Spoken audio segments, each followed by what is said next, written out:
I am New York. Я сам Нью-Йорк. I am New York. Yo soy Nueva York. Sono New York. Je suis New York. Welcome to DiverseCITY, where we explore New York's eclectic enclaves, one neighborhood at a time. I'm Zyphus LeBron.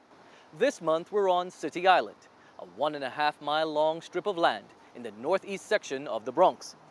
The island is located at the extreme western end of the Long Island Sound. Census data shows that the Nautical Nook has a population of just over 4,300 people, who are affectionately known as clam diggers, those who were born here, and mussel suckers, those who moved here. The island has an average household income of more than $120,000. The area is often referred to as a quaint seaside escape.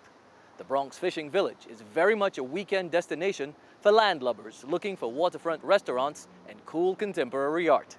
The main tourist season stretches from Mother's Day in May to Labor Day in September. Many of the area's businesses held fast during the COVID-19 pandemic due to federal and local loans as well as grants.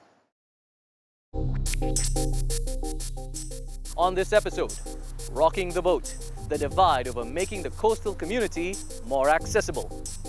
Water woes, rising concern over rising tides and the island's future. And Nautical by nature, celebrating the community's long history of shipbuilders and sea dogs. Those stories and more coming up on DiverseCITY.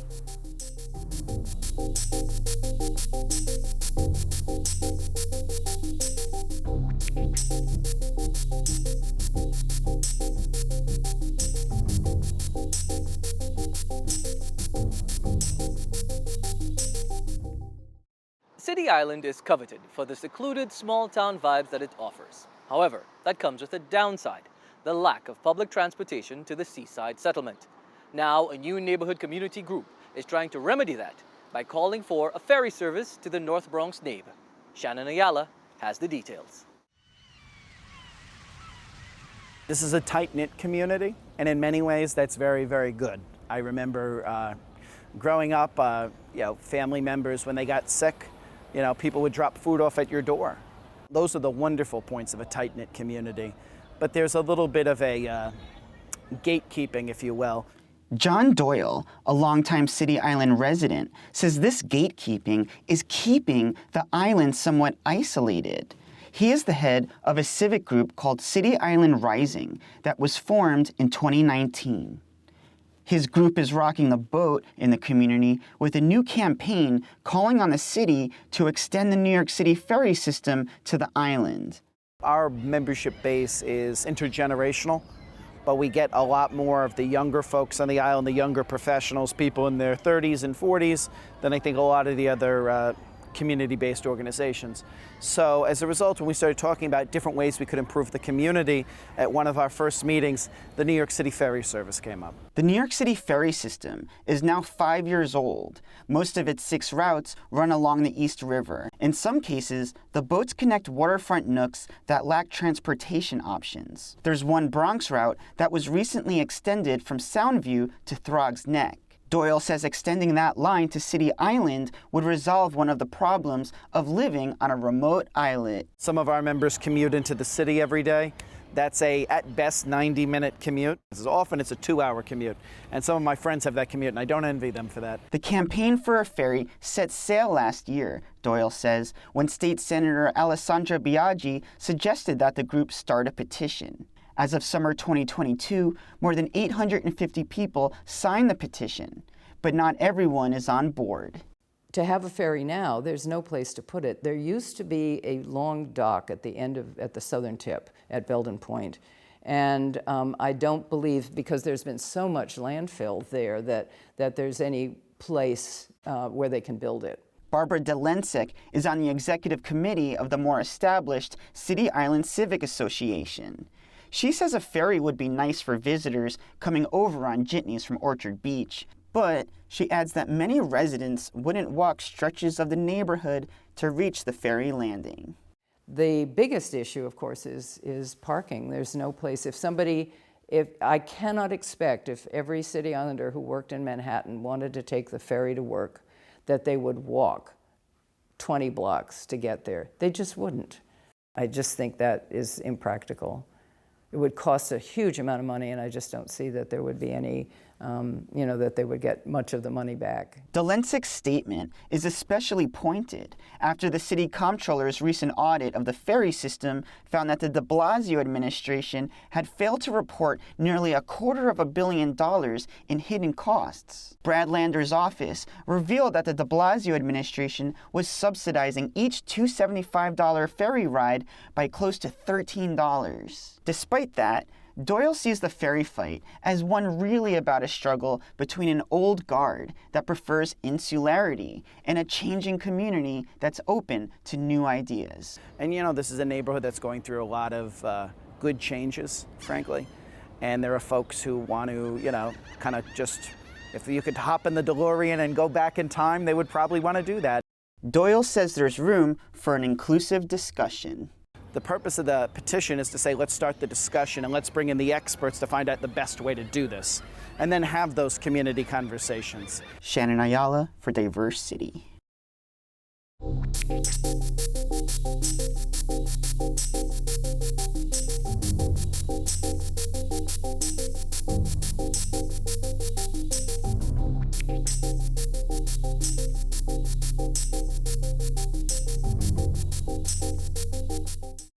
There's an effort afoot to draw attention to the perennial problem of flooding on the coastal community. Once thought of as just a regular occurrence, there are worries that the problem is only going to get worse as concerns swell over rising sea levels. It's quiet today along the coast of City Island, but these calm waters can become very aggressive quite quickly. We can, like on a regular tide, we can see the water just up to the wall. Right. In a moon tide, it'll be a little bit higher, maybe 2 feet, 3 feet higher. So that's when we'll see it come off the sides and into the street. Right. And then when we have storm surges, right? When we even the remnants of hurricanes, where we have another increase on top of that, we have another 2, 3 feet of rise. Then we'll see the water come right over, and that's when we'll see it, as far back as that stop sign. Wow, that's crazy, because David Diaz is a City Island resident and a board member of the non-profit City Island Rising. One of the organization's objectives is to draw attention to this overlooked issue of flooding in the coastal community. We've taken, well over 1,000 plus pictures now, and documented all the flooding, right? Then we would engage with our local electeds to make sure that they were aware of the issues that we're facing here. That's where Katie Graziano and her team at New York Sea Grant come in. New York Sea Grant is a statewide consortium that promotes environmental sustainability and citizen awareness. One of their citizen scientist programs is called Floodwatch. We're collecting photos from people in Brooklyn, Queens, and the Bronx, and even Manhattan sometimes, to better understand what's happening on the ground. And then while we're building these relationships, we also can help share information that's coming from researchers or that's coming from government officials about what to expect with sea level rise. Sea level rise is becoming more of an issue in New York City as a whole. The National Weather Service issued its first ever flash flood emergency warning for the city in September of 2021. This rise in sea level is contributing to the sunny day flooding that's affecting the fishing village. It happens when there's not even a storm event or any sort of, there's no rain, it's just happening because of sea level rise and because of the fluctuations in high tide. Currently, City Island's sunny day flooding is limited to the street ends of Ditmars and a few other blocks. Graziano says if it continues unchecked, City Islanders could eventually be left marooned during severe storms. This is what I would be particularly concerned about if I lived in City Island, Right. is that these access points would be flooded every day at the same time. So these main roads here, right? Yeah. So this is City Island Road here, and this is another road here. Yeah. And these are the main that's right. That's the only way in and out of City Island, and those will be flooded every day in the future. Some experts believe that grim reality is still 20 to 30 years away. Graziano says that one way to avoid that future is by addressing some of the aging infrastructure on the island. And that's a big thing in City Island, because a lot of the flooding that they're seeing now it's poor drainage. And so you have to consider not just the water that's coming up from the ocean, you have to also think about how that combines with the rainfall. It's something Diaz says that his organization is always thinking about as they promote more conversations about climate change and environmental justice. That's kind of my hope, is that we can get things done here on a community level that people will see, so that we can do that too. Like, I want that to be the story.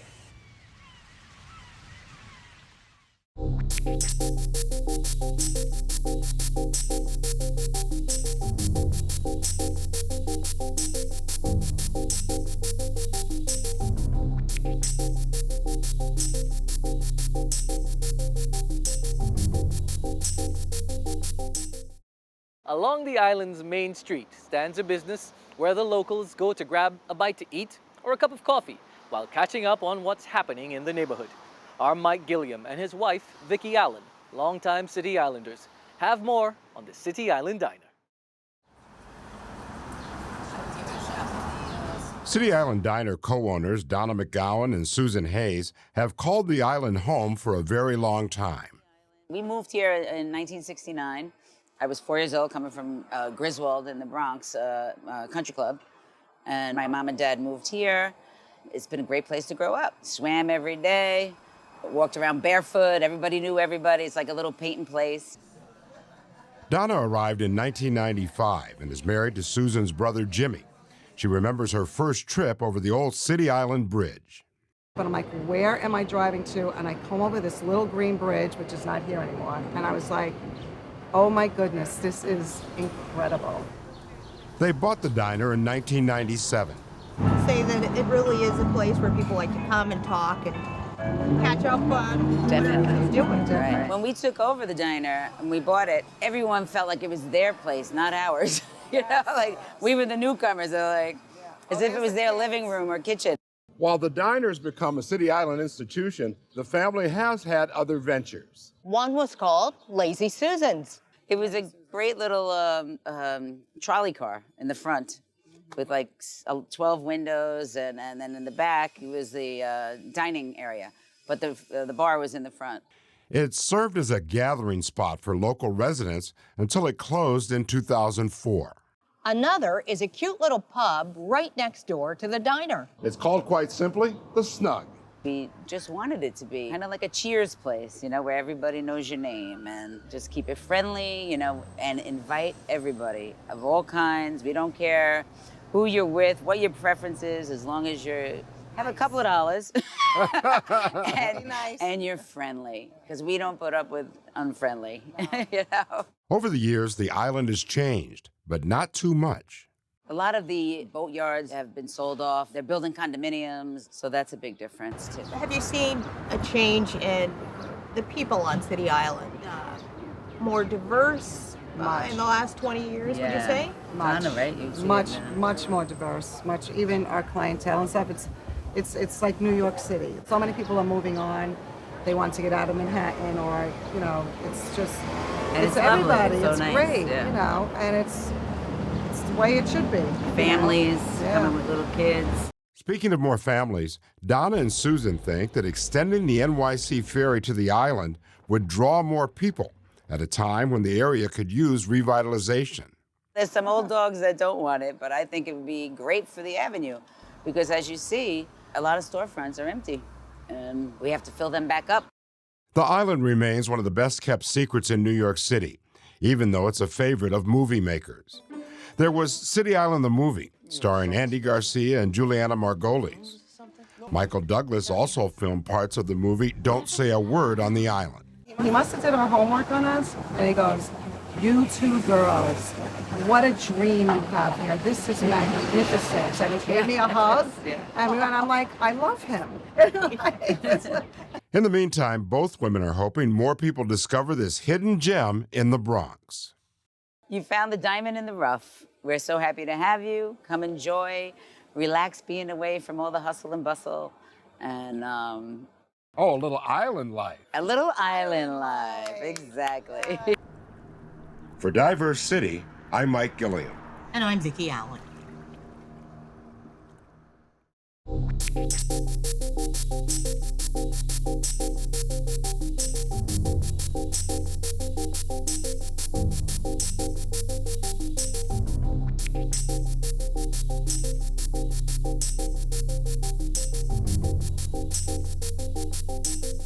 Seemingly surrounded by marinas, City Island has a long history of boat building and repair that is showcased in a unique museum. Vanessa Monet tells us more. Well, this room that we're sitting in is the library, and up on the wall is a photographic history of City Island boat building, featuring the individual boat yards that were of significance here. Barbara Dolensek is the administrator of the City Island Nautical Museum and vice president of the City Island Historical Society. The society runs the former schoolhouse turned collection of island history. It was founded around the time of the bicentennial in 1976. There was a big event going on City Island, and which involved boats, it involved sails makers making big flags and stuff like that. And I think that a number of people on City Island were simply very interested in City Island history. The museum houses relics from a bygone era of shipbuilding and sailmaking that drove a population boom on the island. It also chronicles a history that predates the Revolutionary War. It was a time when the Lenape people inhabited the island and much of its surroundings, land that European settlers coveted. In 1654, an Englishman named Thomas Pell purchased about 50,000 acres from the Native Americans who were living there.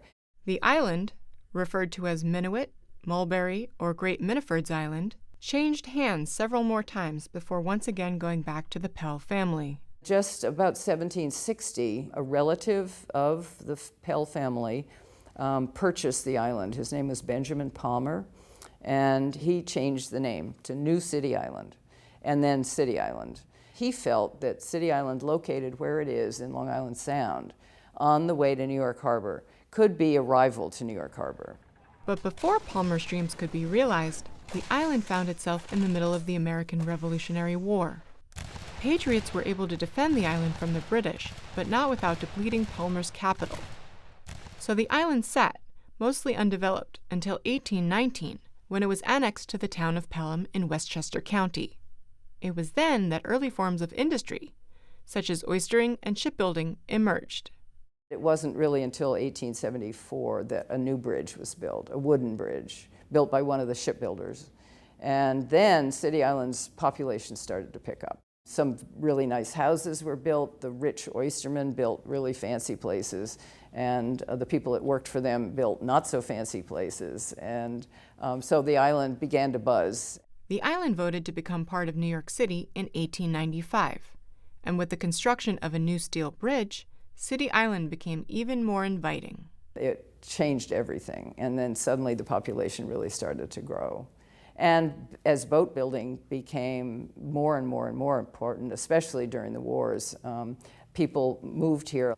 The wartime building, it was huge. And, minesweepers, tugboats, PT boats, all kinds of boats were built here by the big boat yards. But even before that, there were yachts being built by people with names like Astor and Vanderbilt and so forth. Wooden boat makers continued to make their fortunes by building boats that raced in the America's Cup. But that changed by 1983, when aluminum boats began to be more widely used. And so that's when City Island really had to give up the boat building as its major occupation. There's a lot of boat fixing here now. We still have boat yards where they do a lot of repairs and stuff. With so much history to convey, the museum is run entirely by volunteers and therefore opens its doors to visitors with a limited schedule.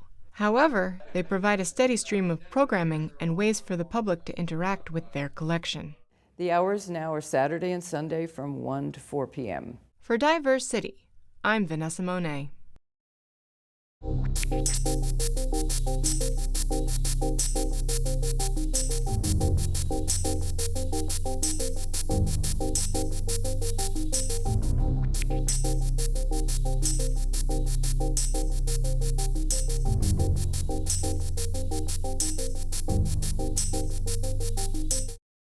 Some people come to this community, fall in love with the small island charm, and never leave. Reporter Craig Thompson visits with a local photographer who did just that almost 50 years ago. When you cross the bridge into City Island, you might not notice a wooden wall, often hidden by parked cars, that's filled with photographs. It's called the Memorial Wall. That's anyone who lived on City Island or worked on City Island that I photographed. And if they passed away with the permission of the family, I would put their picture onto the wall. It's a long-running tribute to City Island lives lost over the years. Each photograph has a story. Each person has a story. The wall is a small sample of the life work of photographer Ron Terner. Terner is the owner of the Focal Point Gallery. It's a place to show his own artwork, as well as an exhibit space for anyone from the island who wants to show their work. He first came to the island in 1974. And I'd like the feeling so much of City Island and the artists that were out here at the time, the movement that was going on. Ron opened his first gallery the same year. My first gallery, which was 296, was a huge space. And the front was the gallery, the back, the middle was my studio, and all the way in the back where I lived. And it didn't have heat or hot water, so I got a potbelly stove. 3 gallery locations with heat and hot water. Later, Ron has become an integral part of City Island, both as a photographer and a community fixture. Like when COVID hit, his portraits of essential workers during the pandemic emphasized his connection to the City Island community. I saw a friend of mine, a City Islander, Peter, and he was waiting at the bus stop. And I said, Peter, what are you doing? He says, well, I gotta go to work. I never knew what he did. I said, well, what do you mean? Well, I work for Verizon. I gotta go and make sure that everybody has internet. And now here he was putting his life at risk. Okay, he wasn't a nurse or a doctor, but he was making the same sacrifice that they were. So I took his photograph, and it dawned on me, you're just as essential. And I put it up on Facebook. Anybody who I see out and about, I'm gonna take their picture. So it was the mailman who came in. It was the UPS guy who came in. All the deliveries who came in. It was going to the supermarket. It was seeing the construction workers. I was still going to Orchard Beach. It was all the workers there keeping the parks clean and safe. The majority of Ron's work documents the everyday people whose sometimes extraordinary stories make up City Island's mystique. It's really been basically my training ground in photography. City Island really helped with the portraits, with photographing the activities on City Island, the kids growing up on City Island, hanging out in the boatyards. It is a unique community. It was very much so back then, a small town, right, part of the Bronx, that just grabbed me. This is Captain Eddie.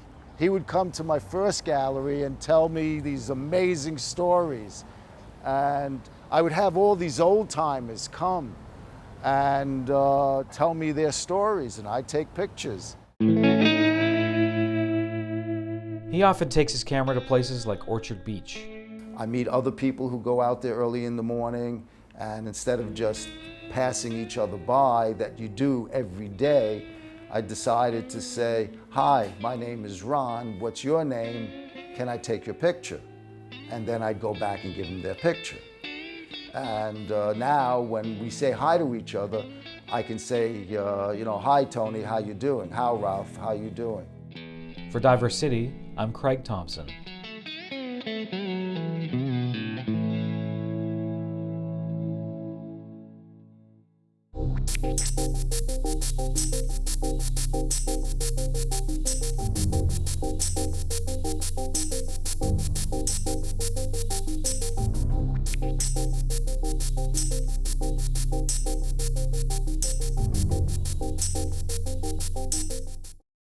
That's our look at City Island in the Bronx. Join us next time when we'll take a special look at how shifting district lines are affecting some neighborhoods in the city. Till then, thanks for joining us as we explore our diverse city.